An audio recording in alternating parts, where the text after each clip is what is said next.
بسم الله الرحمن الرحيم صلى الله على سيدنا ونبينا بالقاسم المصطفى محمد اللهم صل على محمد محمد وعجل فرجه. Bueno, para empezar esta charla queremos empezarlo con algunas preguntas. Nosotros sabemos que en América Latina toda la gente que nos va a escuchar o nos va a ver, nos va a visitar, casi podemos decir mayoría o total son cristianos o mejor dicho no musulmanes, para ser exacto. Entonces en muchos de los casos la gente no está interesada a escucharnos. Entonces la pregunta principal es ¿qué hablar del Islam para ellos? ¿Qué decir? ¿Cómo presentar el Islam para la gente que no quiere escuchar del Islam? Para la gente que no ha escuchado del Islam o ha recibido mucha desinformación del Islam. Ojalá tuviéramos un tiempo para revisar las últimas películas que salieron en los medios de comunicación en América Latina durante los últimos 5 años. Hemos hecho un análisis de las películas. Como 300 películas salieron contra Islam y los musulmanes, a veces específicamente contra los iraníes, ¿no? Entonces, esto ha tenido su efecto. Inversión tiene su efecto, ¿no? Vas a sembrar, entonces ya, hay una cosecha. Entonces, gracias a estos medios de comunicación y gracias el último invento de los servicios de inteligencia de los países, podemos decir, pro-israelí, pro-estadounidense, que son Qatar, Arabia Saudita, Turquía, Jordania, que inventaron una cosa en el nombre del Islam que se llama ISIS, Daesh, el Estado supuestamente islámico, que no tiene nada que ver con el Islam. Entonces, este invento y después cómo lo han cubierto, ¿sí? Cómo lo han cubierto a través de los medios de comunicación, cómo lo han mostrado a todo el mundo como un monstruo en el nombre del Islam. Y todo eso ha dejado, podemos decir, una mala imagen del Islam ante mucha gente. Y mucha gente hoy en día, mucha gente normal, común, corriente, buena gente, odian el Islam. Y nosotros también, si estuviéramos en lugar de ellos, también odiaríamos lo que es inhumano, lo que es violento, lo que es feo, lo que es falso, lo que es derramamiento de la sangre. Todos nosotros también lo odiamos, ¿no? Yo voy a decirle un chiste, pero bien serio. Un día mi esposa estaba rezando, el más chiquito, la niña, creo que la han visto, ¿no? La más chiquita, ella estaba prosternando y la más chiquita subió a la madre así, agarrando el cuello de la madre, apretando. Imagínate qué dijo su madre, dijo, como ISIS me está matando. Imagínate, hasta dentro de los musulmanes, cuando quieren decir que alguien es demasiado violento o estúpido, dicen que es como Daesh, ISIS. Imagínate, hasta en un hogar de los musulmanes, ¿no? Hasta este punto han llegado. Antes hay una pregunta principal que es más importante hablar de esa pregunta. ¿Qué pasa? ¿Por qué razón ellos quieren hablar más del Islam y de los musulmanes? ¿Qué hemos hecho de mal? La verdad, la Revolución Islámica de Irán, por ejemplo, ¿qué mal hecho contra ellos? Nosotros si vamos a buscar esa historia de como 38 años que tenemos después de la Revolución Islámica, nunca los líderes de Irán, o mejor dicho, los religiosos han atacado al occidente. Ni verbalmente, ni han amenazado, nada. Entonces, ¿cuál es el problema? ¿De dónde viene el problema? Eso es una pregunta muy importante. Vamos a responder. ¿Por qué nunca, por ejemplo, no van a atacar a alguna religión ancestral en el sur de África? Por ejemplo, ustedes saben que hay mucho. De santería, por ejemplo, en América Latina, usted sabe que hay mucha estupidez en santería, ¿no? Hay cosas tan, hasta inhumanos en esto, ¿no? O en algunas religiones, hasta hoy en día existen religiones que supuestamente en el nombre de la religión, por ejemplo, van a enterrar a una mujer viuda con su marido y difunto. Existe. O no sé, han escuchado de religiones que van a pensar en sacrificio humano van a hacer un sacrificio de una virgen, cosas así. Existe. ¿Por qué Occidente, que supuestamente es la cuna de la libertad, no ataca a estas religiones, supuestas religiones inhumanas? Pero ataca al Islam, más que todo viene a atacar al Sagrado Corán, a los musulmanes. ¿Cuál es el problema? Eso es lo más importante. ¿Qué pasa? ¿De dónde viene ese problema? Yo en esta charla no quiero entrar en este detalle, solo les voy a decir algunas partes que deben estudiar. ¿Sí? Vamos a ver. La pregunta empieza los primeros años, cuando el Islam empezó a desarrollarse. Vamos a ver, el Islam nace en Arabia Saudita, en Península. Todos son árabes. Pero en la ciudad de Meca, ciudad de los mismísimos árabes, ¿no? Pero ¿en qué ciudad va a desarrollarse? Medina, ciudad de los judíos y los árabes. Donde son la gente de la Santa Escritura, la gente de la Biblia, ¿sí? El Antiguo Testamento, como los judíos, Tanaj, el libro que tienen. Donde están ellos, el Islam va a desarrollar más. La pregunta es ¿por qué? Porque las raíces del Islam en la Biblia son tan fuertes. Las enseñanzas, como usted está estudiando diploma en matemáticas, ¿sí? Si te van a ofrecer un doctorado en matemáticas, ¿lo vas a aceptar o lo vas a rechazar? Voy a aceptarlo. Dice doctorado de la misma carrera, con gusto. ¿Por qué no? Ahora bien, si tú sigues la Biblia, conoces la Biblia, Antiguo Testamento, conoces muchas normas, muchas leyes prácticas, conoces a muchos profetas, pero hay también cosas, podemos decir, hay falencias, hay cosas que no podemos tragarlo de la Biblia, no son tragables, como los profetas pecadores, como justificar los pecados, como la justicia divina, como un pueblo escogido y el resto rechazado, un montón de otras cosas. Pero de repente usted viene de la Biblia, llegas al Islam, de repente encuentras lo que usted siempre estaba buscando. Son los mismos profetas con los atributos que tú buscabas, que coincide con tu corazón, coincide con tu intelecto.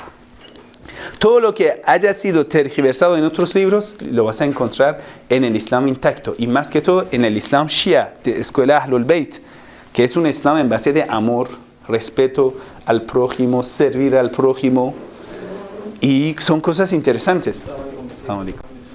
Entonces, vamos a ver. En 20 años, los musulmanes llegaron a Egipto. Alejandría se convirtió al Islam. Qué interesante. Alejandría, tú vas a ver la historia.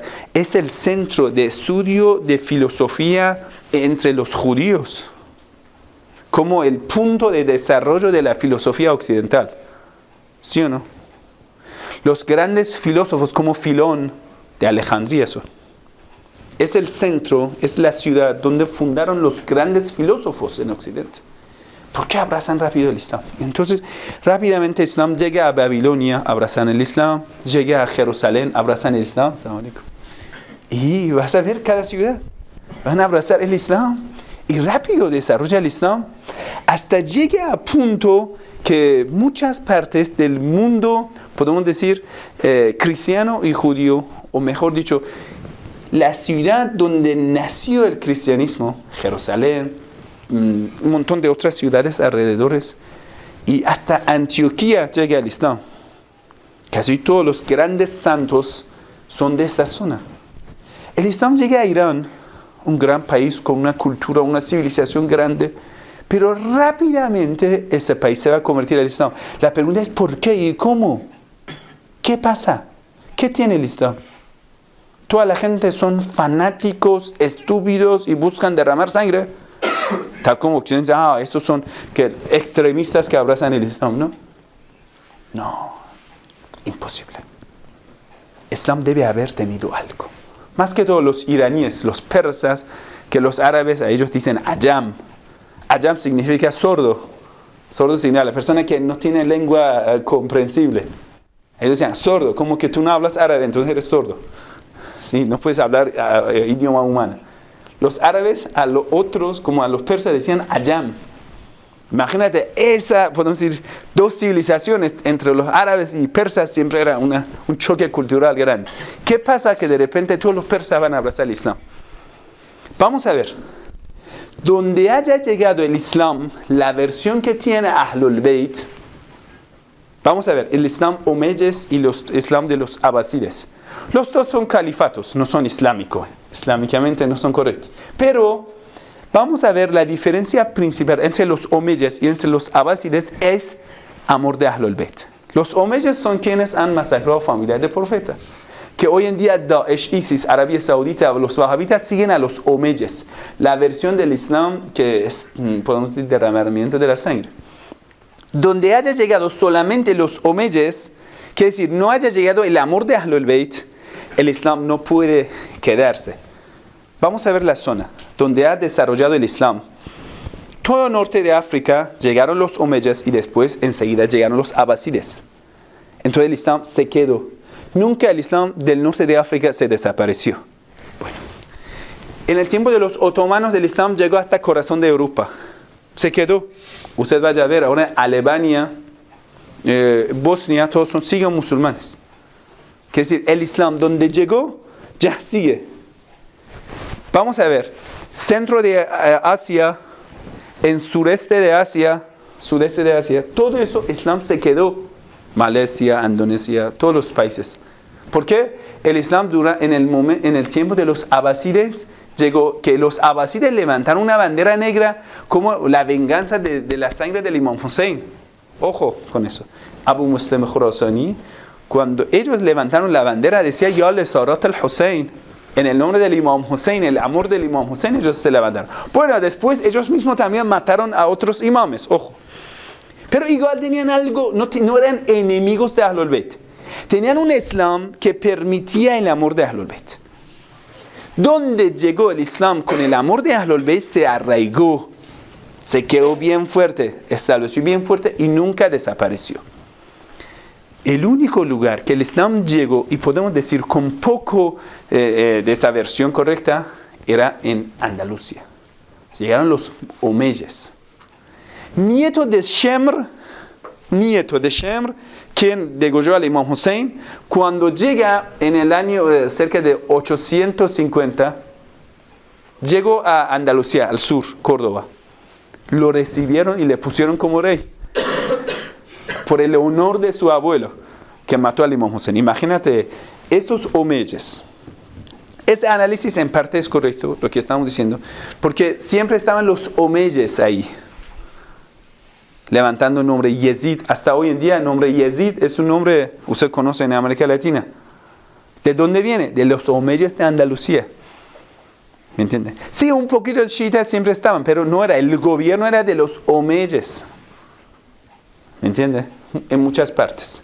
Entonces la versión del Islam que llegó a España, y hay un montón de otros factores históricos, pero uno de los factores que no tenía el amor de Ahlul Bayt.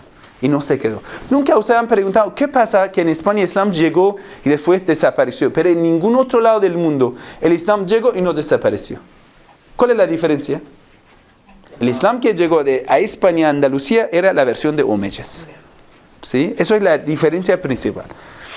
Bueno, vamos a adelantar.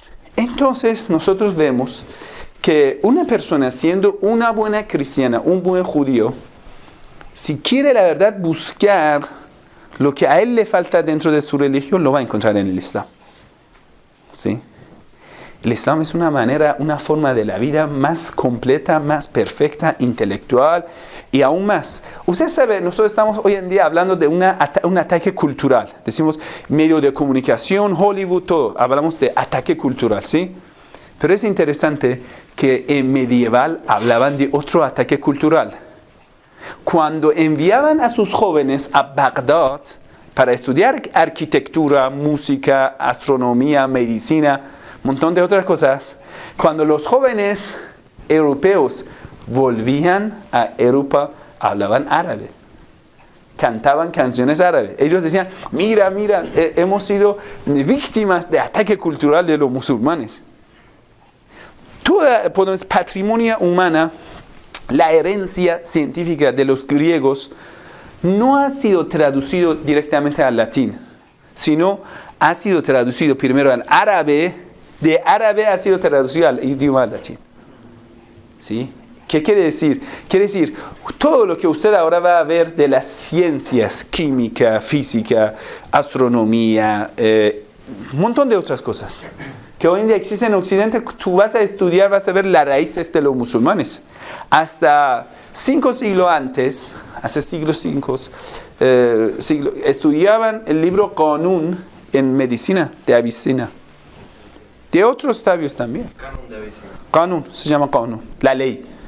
¿Sí? Y ¿Por donde los quemaron en los curativos? ellos, los europeos, muchos sabios de ellos, eso hay que ver también lo que pasó con pelea entre la iglesia ortodoxa y la iglesia ¿cómo se llama? Católica romana, ¿sí? Esa pelea también tiene que ver, porque en la iglesia ortodoxa ellos pudieron adaptarse y más que todo tomar una forma de, podemos decir, defensiva en teología contra los musulmanes. Entonces la iglesia ortodoxa es más resistente contra el Islam. La iglesia católica ha metido en otras cosas. Esas son dos cosas. Cuando tú vas a estudiar esta historia, cuando ya los musulmanes tomaron Constantinopla, los sabios ortodoxos que estaban ahí, muchos emigraron a Roma. Entonces, podemos decir, las raíces de racionalismo, intelectualismo en Europa y también de renacimiento son de los musulmanes. Porque justo después de las cruzadas pasó todo esto.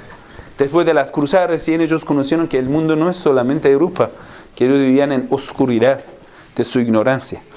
De repente conocieron todo el mundo. Y ya vamos a, ténganlo así en este punto, ahora vamos a ver. Yo quiero preguntarles.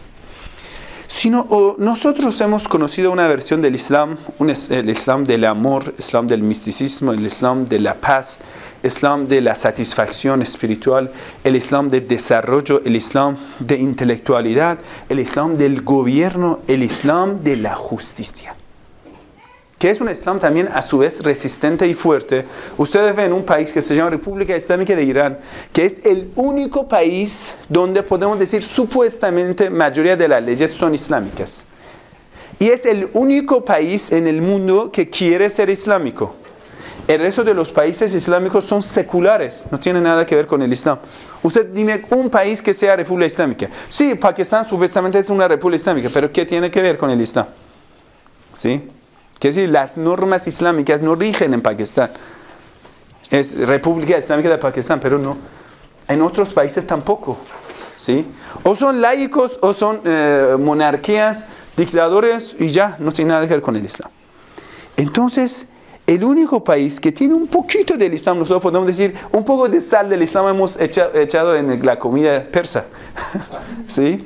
Lo poco del Islam que llegó aquí ha dado tanta fuerza a un país que se llama República Islámica de Irán, una revolución que ha podido resistir durante 38 años. ¿De qué? De tantas calamidades, sanciones. Desde el principio, cuando nació esa gran revolución islámica, todo el mundo atacaron. Solamente en la guerra que hicieron con ese loco Saddam Hussein contra Irán, que Saddam Hussein atacó a 5 provincias a su vez. Un loco que bombardeaba 300 ciudades a la vez en un día. Atacaba. A todas las ciudades iraníes recibieron bombas de Saddam Hussein. Y interesante, los Mirages eran de Francia, aviones de Mirage. Bombas químicas eran de Alemania.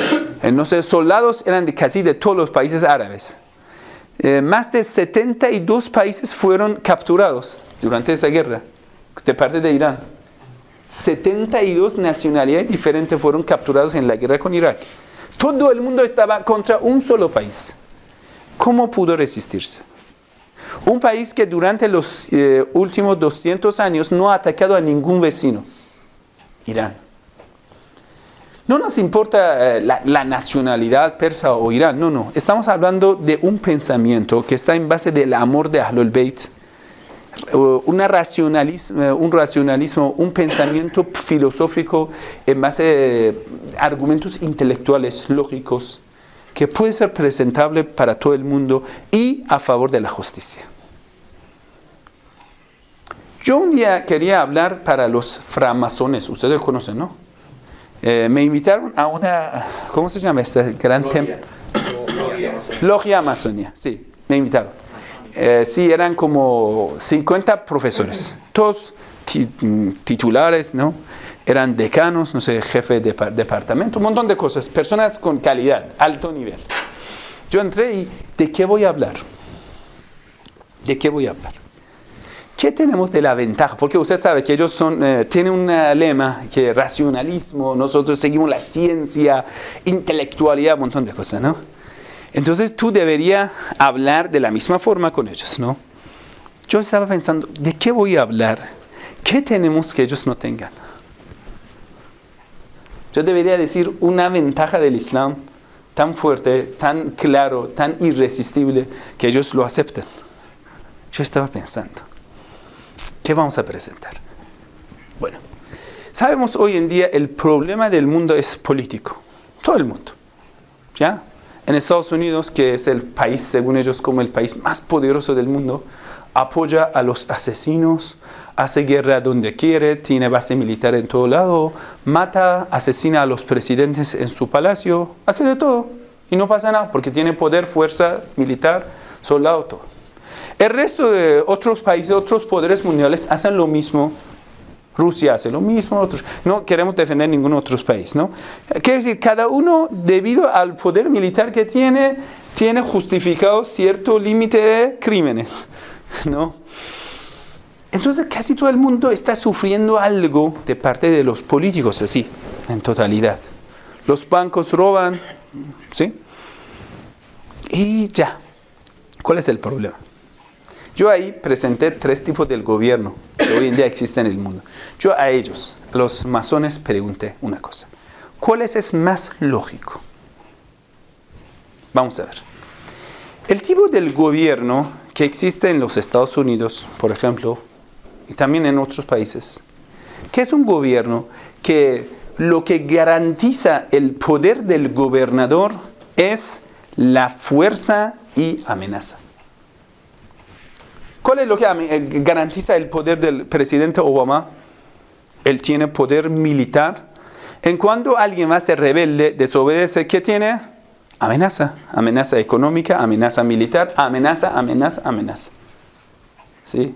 ¿Usted alguna vez ha visto que, por ejemplo, el presidente Obama diga, mira, ese pueblo querido de tal país, yo doy este consejo que es mejor para su soberanía, para su desarrollo, para todo esto? ¿A veces han visto algo así? O en cuando a él no le gusta, o a sus intereses, o a esas empresas internacionales que lo dirigen a él, entonces él viene, amenaza, y entonces para este tipo del gobierno mundial, ¿ellos qué necesitan? Armas, fuerzas militares, podemos decir naves, fuerza naval en todo lado, en todos los océanos del mundo, ¿no? ¿Y qué más? Necesitan bases militares en todos los países del mundo. Necesitan presencia militar en todo lado del mundo. Así controlan, a través de la amenaza. Nosotros lo llamamos, este tipo del gobierno, lo llamamos gobierno de los esclavos. Porque Faraón así gobernaba a los esclavos. Amenazar, obediencia. Usted amenaza a tu pueblo, quiere decir, hoy en día Estados Unidos considera que es el alcalde de todo el mundo, ¿no? Y entonces... alcalde de todo el mundo, ¿y qué tiene? Fuerza, amenaza, y todo el mundo tiene que obedecerla. Por el miedo, por el sufrimiento que ha recibido por desobediencia. Esclavos son así. Pegas a un esclavo rebelde, y ese esclavo, o no vas a dar comida al esclavo, ¿sí o no? Sanciones. Eso es la única lengua que ellos tienen. Bueno, si el mundo lo obedece, pero lo odia también, a su vez.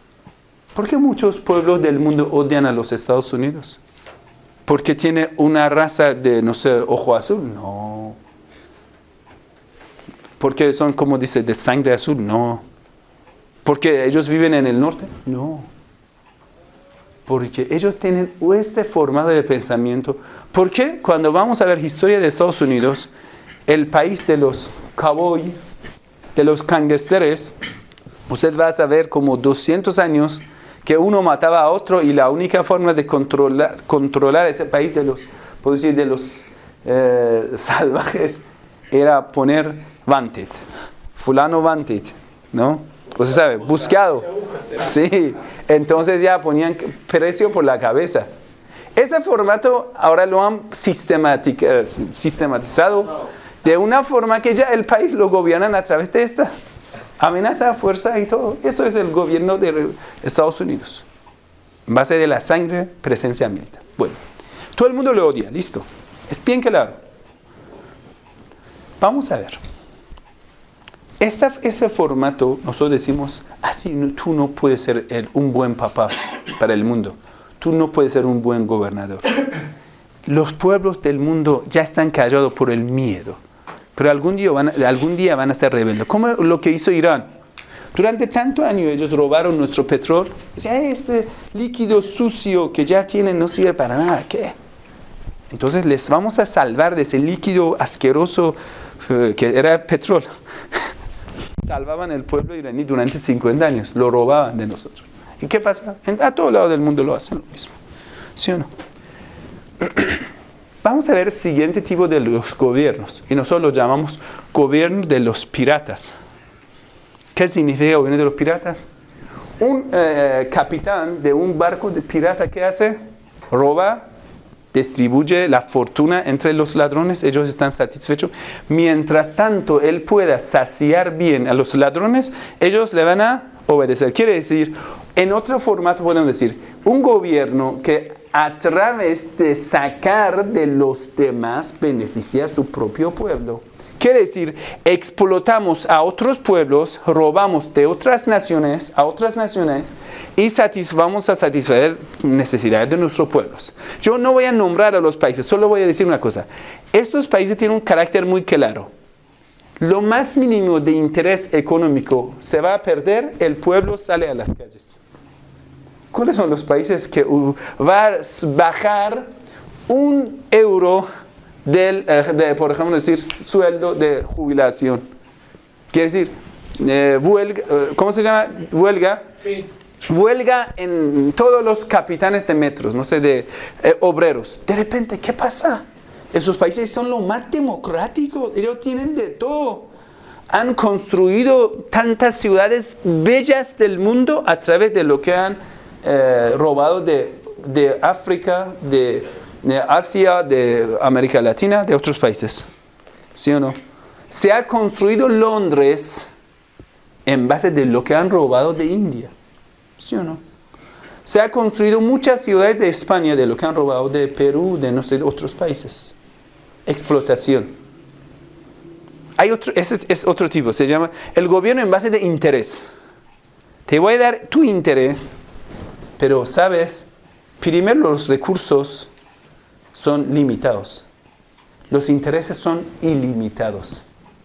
Entonces tú nunca puedes mantener durante la historia a tu pueblo a través de sus intereses. Entonces necesariamente estos gobiernos también algún día van a perder, van a fracasar. Porque ahora, por ejemplo, la Unión Europea ya no puede seguir más. ¿Por qué? Tienen tantos problemas. Deudas. ¿Sí?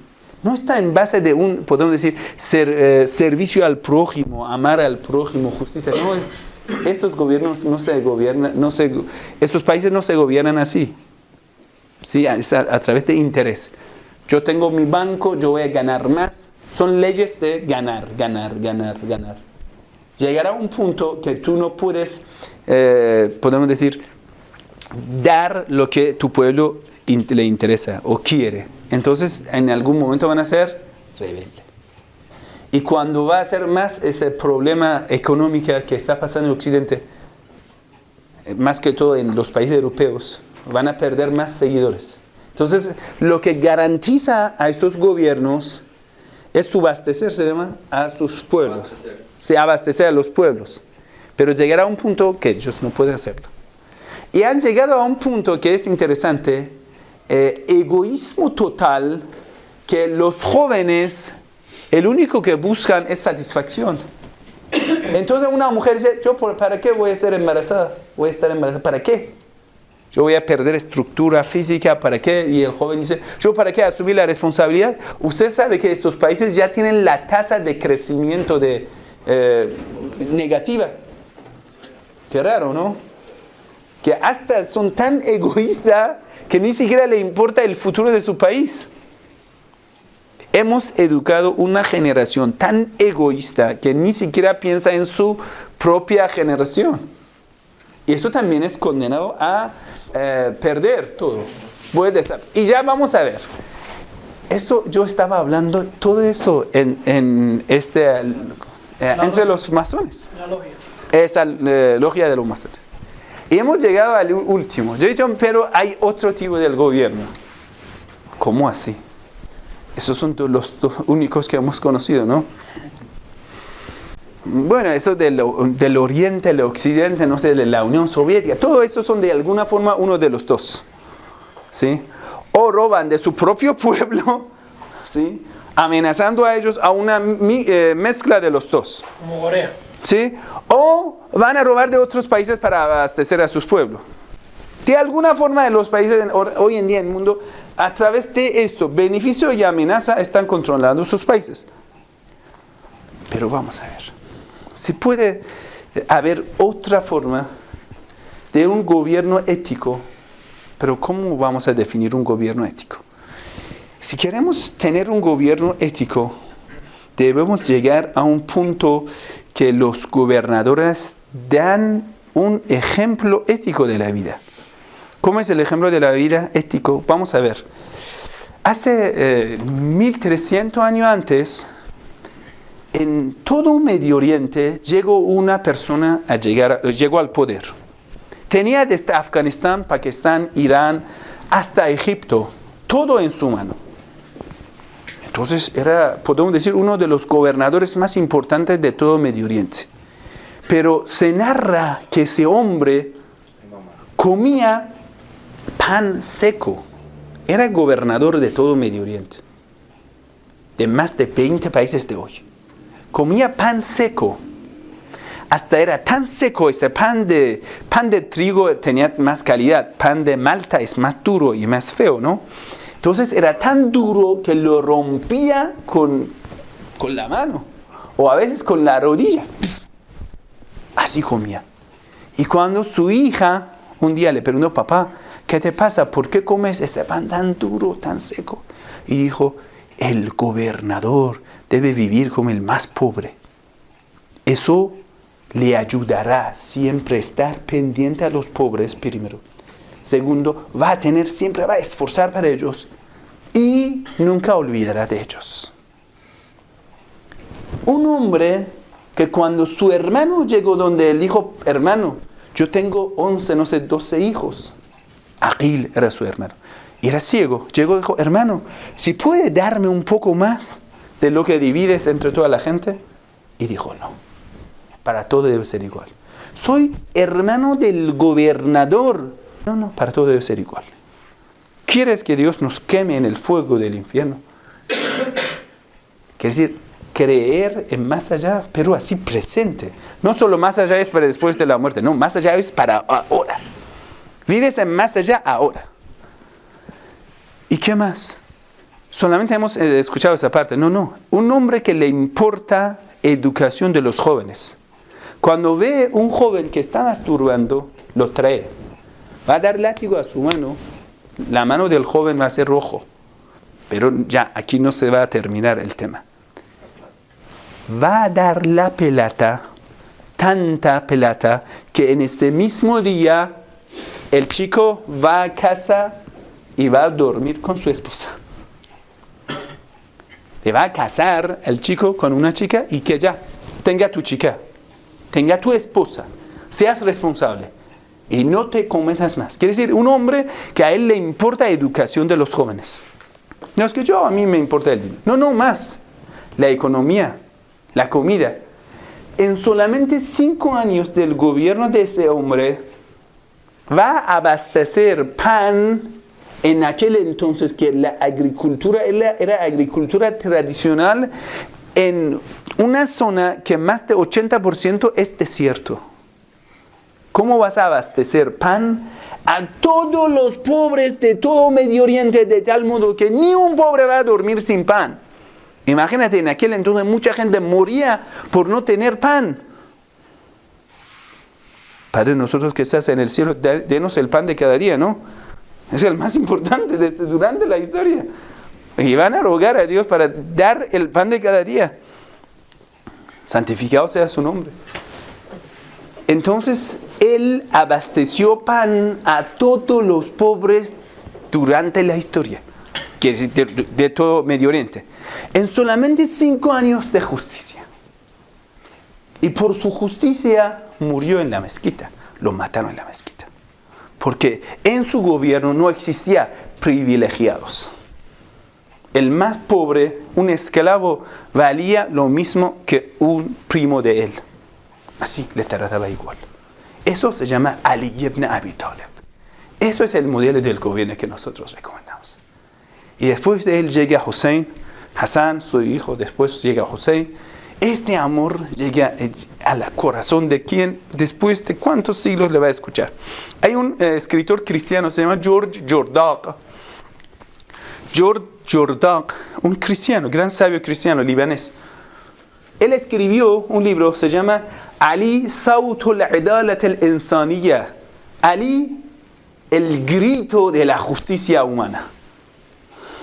Él, siendo cristiano, cuando leyó sobre este hombre, se dio cuenta que eso es el camino de todos los profetas. Esto se llama el gobierno divino. Eso se llama el gobierno islámico. No es el gobierno de la violencia de esos locos estúpidos de Daesh, de ISIS. Imam Ali tiene un gobierno que va a asegurar la seguridad de todos, incluso una mujer judía debe tener la total seguridad, tranquilidad. En el día que él escucha que el ejército de Moabia atacó a una zona, a un barrio de los judíos, y quitaron una pulsera de oro de una mujer judía, Imam Ali va a la mezquita y dice: si uno muera por tristeza de este suceso, merece. Vale la pena morir por ese dolor, por esa tristeza. Es Ali. Ali es la persona cuando está andando en la calle, ve a un pobre cristiano. Mira, estamos hablando de capital del mundo islámico. Ve a un pobre cristiano que ya está mendigando. Va a retar a los encargados. Dicen: ¿es cristiano? Ya no. Como cuando durante su juventud sirvió al gobierno y ahora que es pobre, ya lo han dejado así. Quiere decir, hay que atender él quien hizo jubilación para ese pobre cristiano. Ya, porque durante mucho tiempo ha servido. Quiere decir, no importa su religión cuando somos humanos. Imam Ali alayhi salam dice: hay que amar a todos, porque o son tu hermano en la fe o hermano en la creación. Son cosas que una persona que no tenga fe, no importa, tenga un poco de la intelectualidad y conciencia, lo va a aceptar. Eso es el camino del Imam Ali alayhi salam, el camino de Imam Hassan, el camino del Imam Hussein, y Imam Hussein que hizo ese gran, podemos decir, la valentía de Karbala. Imam Hussein ni siquiera en Karbala va a tirar primera flecha, nunca permite, dice: no somos de la guerra, no lo permitió. Arquero del Imam Hussein dice: mira, yo tengo en mi alcance el comandante del ejército de los enemigos, somos solo unos menos de 100 personas y ellos son más de 30,000. Algunos historiadores dicen el ejército de los enemigos de Imam Hussein alcanzaba como 100,000. Algunos dicen 120,000. Bueno, hay diferencias entre los historiadores. Pero ¿cómo es que Imam Hussein no permite? Dice: yo no voy a empezar la guerra. Esa lógica, la guerra preventiva, es lo más estúpido que existe. Tú no tienes derecho de empezar a sacar la justicia de lo que la persona no ha cometido el crimen. ¿Sí? Imam Ali alayhi salam conoce a su asesino. Está en la mezquita. Lo conoce, dice: tú vas a ser mi asesino. Entonces dice: Imam, mátame. Dijo: ¿cómo te voy a castigar por el crimen que no has cometido? Eso es la justicia. Y Imam Ali dice, en cuando quieren, cuando esa persona va a ser atentado y va a dar el golpe a la cabeza de Imam Ali alayhi salam, Imam Ali alayhi salam dice, cuando lo van a detener al asesino, Ibn Muljam, dice, de la comida que me sirven a mí, lo den al prisionero. ¿Cómo así? Son normas que, a verdad, una persona, si quiere sentar a pensar, ha eliminado el egoísmo de la historia. Aún más, un sacrificio total en el camino de Dios y el camino del prójimo. Imam Ali es la persona cuando está en Medina, ya no es gobernador, lo dejan ¿no? La gente abandona a Imam Ali durante 25 años. Durante 25 años, ¿qué está haciendo Imam Ali alayhi salam? Para la misma gente que lo abandonaron, Imam Ali va a cavar pozos en la ciudad de Medina. Hasta hoy en día, vaya a Medina, ahí está. Está escrito sobre la botella de agua potable, mineral. Está escrito Abar Ali, los pozos de Ali. ¿Cuántos pozos hizo Ali para esa gente que lo abandonaron? Y cuando te acaba de terminar un pozo, imagínate, en un desierto, un pozo, ¿cuánto dinero vale? ¿No? En cuando lo terminaba decía, eso es dedicado al pueblo. Vamos al siguiente. Esa calidad de persona. Entonces llega el Imam Hussein. Después de él ya llega a otros imames y al final nosotros tenemos un tipo del gobierno que se llama Wali Faqih.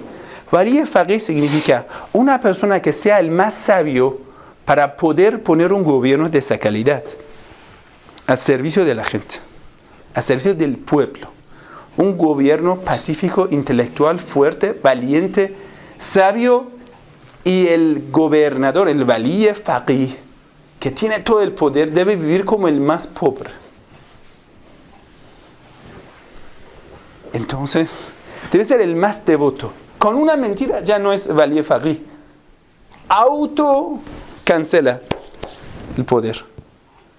Quiere decir, tú vas a seguir a él mientras tanto seas sabio, devoto y justo. Con el primer pecado ya no es Wali Faqih. Interesante, ¿no? ¿A cuál persona intelectual no le gusta esto? Y vamos a ver los países del mundo. Al más ladrón, al más que puede mentir mejor, le van a poner como presidente. ¿Sí o no? Él puede mentir bien sin que tan descarado miente que la gente piensa que está diciendo la verdad. El más corrupto, el más mujeriego, el más que busca dinero, y toda su familia viven como el más feliz. Y generaciones tras generación, mira, su tatarabuelo era presidente, robó tanto que ahora toda su familia son ricos. ¿Sí o no? Y ese tipo del gobierno. Entonces, yo estaba hablando con un hermano, era profesor universitario, de estos que son izquierdistas, contra imperialismo, cosas así. Yo le hablé a ese profesor, mira, profesor, ¿tú para qué luchas? No, para la justicia, para los pueblos, para la masa que perdía. Y ya, bueno, espere. ¿Cómo quiere hacerlo? Son alumnos míos que siguen luchando. Bueno, ellos si siguen luchando, cuando tú vas a supuestamente llegar a triunfarte, vas a llegar al poder, ¿sí o no? Dijo, sí. En cuando ellos mismos llegan al poder, ¿cuál es la garantía que siguen ese camino? Hay personas que roban para sí mismos y hay personas peores que lo venden al pueblo y al país a los enemigos y son peores. Pero de todos modos no son buena gente. Yo le pregunté a esa persona, ¿cuál es la garantía para que yo, siendo tu discípulo que lucha para la justicia, cuando yo llegue a poder, no voy a ser ladrón y no robo para mí, para mi gente? Las empresas vienen, me ofrecen dinero, mira, no importa medio ambiente, mira, cobra esto y déjanos la selva. Listo, bueno, ¿qué más? ¿Queremos importar carros? No importa, ya, vamos. ¿Sí o no? ¿Qué pasa en el mundo? Hay personas que llegan al poder y venden recursos naturales, recursos humanos, venden a la tierra, venden al medio ambiente, así gratis, a las empresas. ¿Sí o no? ¿Por qué? ¿Cuál es lo que puede impedir hacerlo? ¿Cuál es la garantía? Nosotros, bueno, dejamos a Dios y dejamos al día más allá y no existe nada. ¿Para qué vamos a luchar? No existe más que el ego y interés personal. Si no, tú eres un estúpido. ¿Para qué estás luchando? Si no existe más allá, ¿para qué luchas? Todos son puras lemas. ¿Yo para qué estoy luchando? Para el pueblo, para la patria. Y bueno, cuando ya tu interés cruza el interés de la patria, ¿cuál lo vas a elegir? ¿Para qué patria? En persa hay un dicho muy interesante. Dice, en la olla que no está hirviendo comida para mí, que si hierva mierda en esa olla. Si la olla no es mía, que sea... ¿Sí? Entonces, ¿cuál es la garantía? La garantía que los gobernadores sean justos. Esa garantía es la única garantía. Mensaje de todos los profetas de la historia. ¿Sí? El camino de Dios. Vamos a vivir para Dios lo que en el misticismo islámico se dice Asfar Arba'i. Asfar Arba'i son 4 viajes de un, podemos decir, seguidor espiritual. Primer viaje, min al-khalq el al-haq. El viaje de la... usted vive entre la gente, eres como ellos. El único que a la gente le importa son necesidades corporales. Dinero, coche, mujer, no sé qué más. Entonces hay que hacer un viaje de la gente hacia Dios. Arrancarse, despegar de cosas materiales. Seguir a Dios. Llegar a Dios. ¿Por qué haces la oración? Taqarruban el Allah, para acercamiento a Dios. Entonces, men al-haq el al-haq, profundizar en ese amor en Dios. De Dios en Dios. Eso se llama. Eso en el libro Mullah Sadra, por ejemplo, se llama Asfar Arba'i, los 4 viajes espirituales. Todos los místicos hablan de esto. El segundo viaje es de Dios en Dios. Quiere decir profundizar más en este rezo, en este contacto con Dios. Que vivas para Dios, respiras para Dios. Entonces viene el tercero. Min al-haq el al-khalq. Viaje de Dios al pueblo, para servir al pueblo. Para servir al pueblo.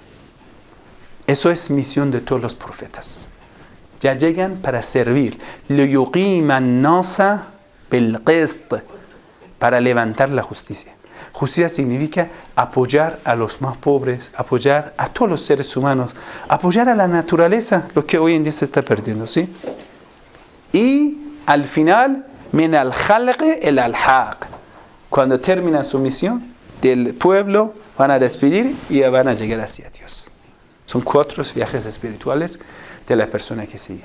Son bellos conceptos, tal como Imam Ali alayhi salam dice, la verdad es dulce en la definición, cuando hablamos, en dicho, y amargo en hecho.